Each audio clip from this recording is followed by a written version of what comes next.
Loading of aircraft was assisted by U.S. Air Force personnel and Army advisors. Đưa lên máy bay với sự hỗ trợ của không quân Mỹ và các cố vấn quân đội.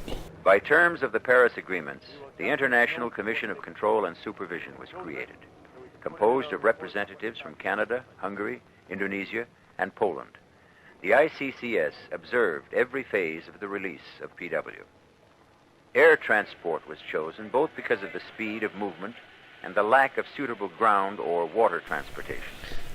Với sự đồng ý của Paris, các ủy viên kiểm soát quốc tế đã được thành lập, gồm các đại diện từ Canada, Hungary, Indonesia và Ba Lan. ICCS quan sát từng khuôn mặt của tù binh. Đường hàng không được chọn bởi vì cả hai lý do là vận tốc và phương tiện đường bộ và đường biển không có.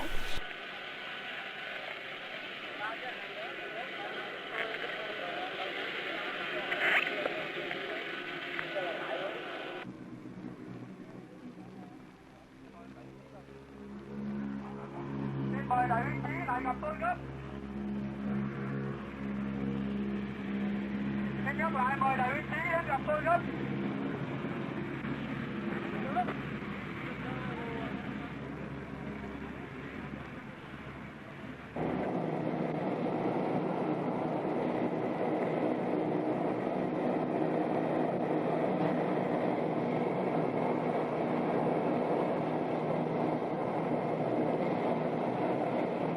Many PW were flown to Quang Tri City just north of Hue and close to Tak Han River. Nhiều tù binh đã được bay tới thành phố Quảng Trị, phía bắc gần sông Thạch Hãn.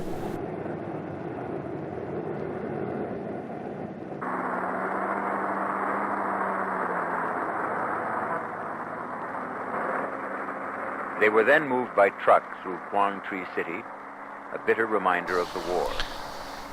Sau đó họ được chuyển đi bằng đường xe tải đến thành phố Quảng Trị, nơi gợi nhớ những vết tích chiến tranh. Upon arriving at the exchange site, some of the PW made a final gesture of defiance, discarding their PW camp issued uniforms.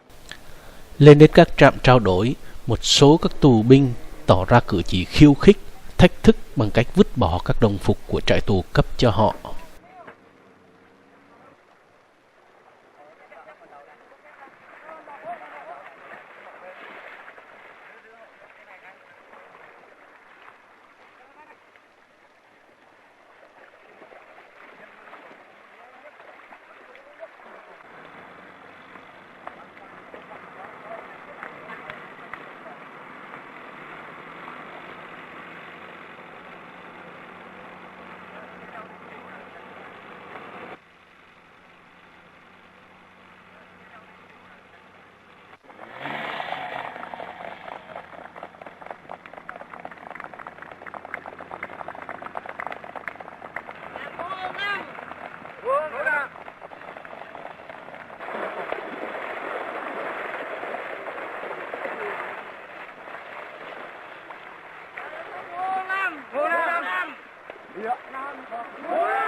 Các tiếp viên Băc Việt trên bờ đã chờ sẵn, gồm tất cả các nhân viên y tế, cho dù các tù nhân có cần thiết hay không. The North Vietnamese made a show of providing assistance, sometimes including medical personnel, whether PW needed it or not. Đại diện của Mỹ và Việt Nam Cộng Hòa với GMC đã có mặt trong suốt quá trình trao đổi tù binh. Nơi trạm trao đổi thì có danh sách mỗi tù binh để xác định số thứ tự, ngày bị bắt, năm sinh và tên cha mẹ. Những ai đã được kiểm tra thì được chuyển đến các lều mới để nhận đồng phục mới. He was moved to a new tent to receive a fresh uniform. ICCS members observed all formalities at the repatriation sites. Thành viên ICCS xem xét tất cả các thủ tục tại các điểm hồi hương.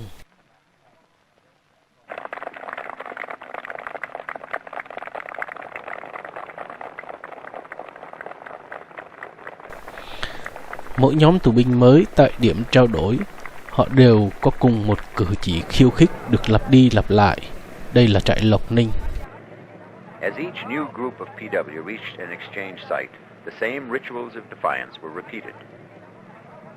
This was at Loch Ninh.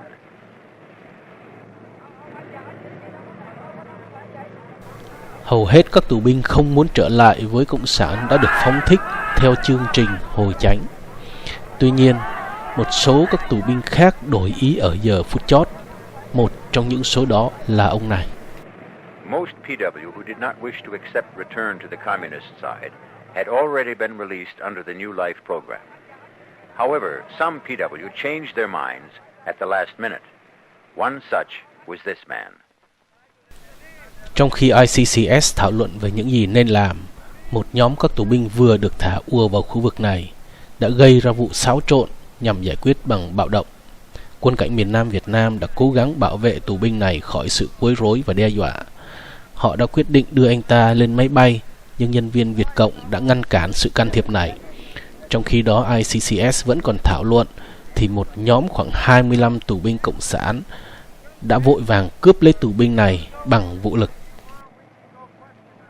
While the ICCS discussed what should be done, a group of newly released PW moved into the area.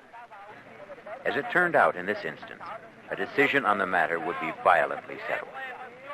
South Vietnamese military police attempted to protect the man from harassment or intimidation.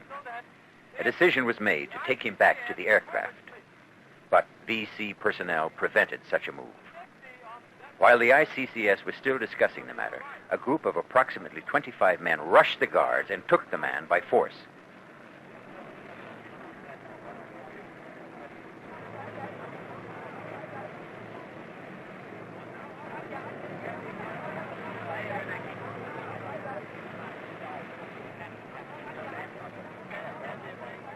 They dragged him off behind the release site and away from the cameras, beating and kicking him. VC officials at the site did nothing. Họ kéo tù binh này ra đằng sau những tù binh vừa được thả khuất khỏi ống kính máy hình để đánh đập và đá ông ta. Nhân viên Việt Cộng tại nơi chứng kiến nhưng vẫn làm ngơ. Finally, when someone in the crowd raised an arm, the attack stopped. Cuối cùng có một bàn tay trong đám đông giơ lên cao, thì cuộc tấn công dừng lại.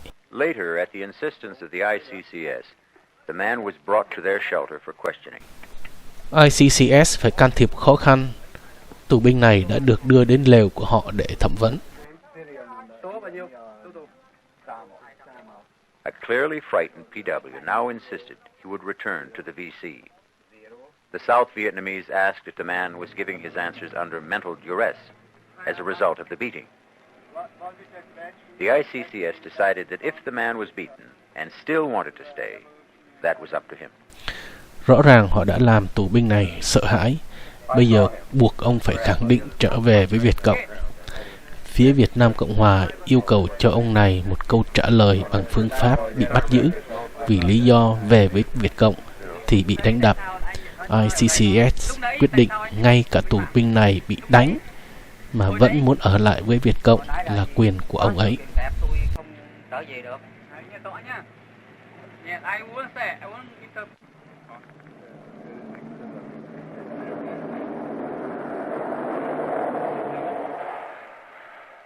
The next time such an incident occurred, the ICCS was ready.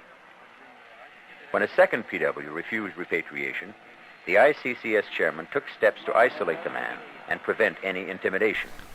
Một biến cố tương tự lại xảy ra lần nữa khi tù binh không muốn hồi hương. Chủ tịch ICCS đã bước lên để tách rời tù binh này ra và ngăn chặn bất kỳ sự đe dọa nào.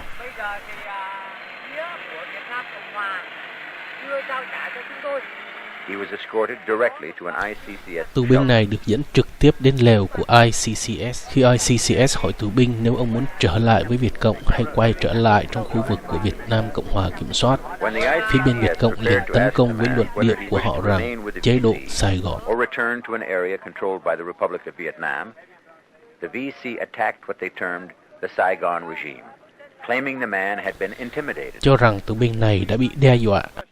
The VC then marched approximately 50 of the returnees up to the meeting site. apparently hoping to frighten the man with a show of force. The U.S. and South Vietnamese protested the show as being barbaric. Sau đó Việt Cộng đã dẫn khoảng 50 người tham gia xô đẩy trở về các trang trại để họp mặt.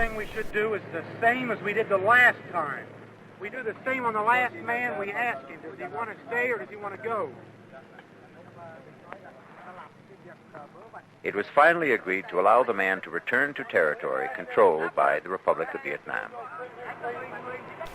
Mỹ và Việt Nam Cộng Hòa phản đối những người xô đẩy là man rợ, cuối cùng cho phép người tù binh trở về lãnh thổ phía Việt Nam Cộng Hòa.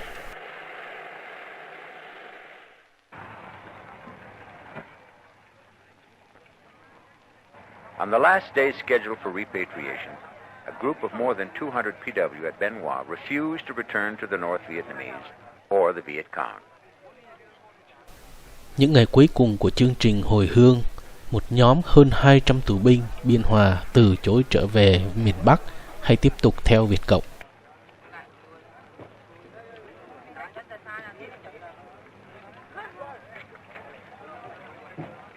The North Vietnamese and the Viet Cong refused to witness the event. Nhưng Băc Việt và Việt Cộng từ chối chứng kiến sự kiện này. Ông ở sau khi mà ông quan sát xong rồi mình làm cái việc của mình.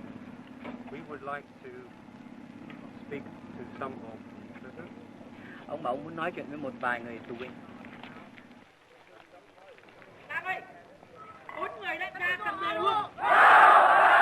The PW were notified that they would not be forcefully repatriated, but would be released in South Vietnam. Tù binh được thông báo rằng họ không buộc phải hồi hương. Thay vì hồi hương, họ được thả ở miền Nam Việt Nam. Their reaction spoke for itself. Phản ứng của họ nói cho chính họ. The United States, the Republic of Vietnam and her other allies in the recent conflict share with more than 130 nations a special commitment to the civilized standards in the Geneva Conventions. The human rights of the captured were protected. Their wounds or illnesses were treated. The PW were interned in accordance with international law. Delegates of the International Committee of the Red Cross had access to the PW, and recommendations to PW camp authorities were carried out. More than 26,000 enemy PW were returned to the Viet Cong and North Vietnamese, while 11,000 new life PW were released and returned to take up the traditional Vietnamese way of life in South Vietnamese society. Mỹ và Việt Nam Cộng Hòa cùng với các nước đồng minh trong khu vực xung đột đã chia sẻ với 130 quốc gia một cam kết đặc biệt với những tiêu chuẩn văn minh trong Công ước Geneva là quyền con người. Đối với người bị bắt phải được bảo vệ, vết thương của họ hoặc bệnh tật được chữa trị, tù binh được đối xử theo luật quốc tế, ủy nhiệm viên của các ủy ban quốc tế, Hội Hồng Thập Tự được tiếp cận tù binh và kiến nghị trang trại cho tù binh đã được thực hiện. Hơn 26.000 tù binh cộng quân đã quay trở lại với Việt Cộng và Băc Việt, trong khi 11.000 cuộc sống mới của tù binh hồi chánh đã được thả để đón nhận đời sống mới truyền thống Việt Nam trong xã hội miền Nam Việt Nam.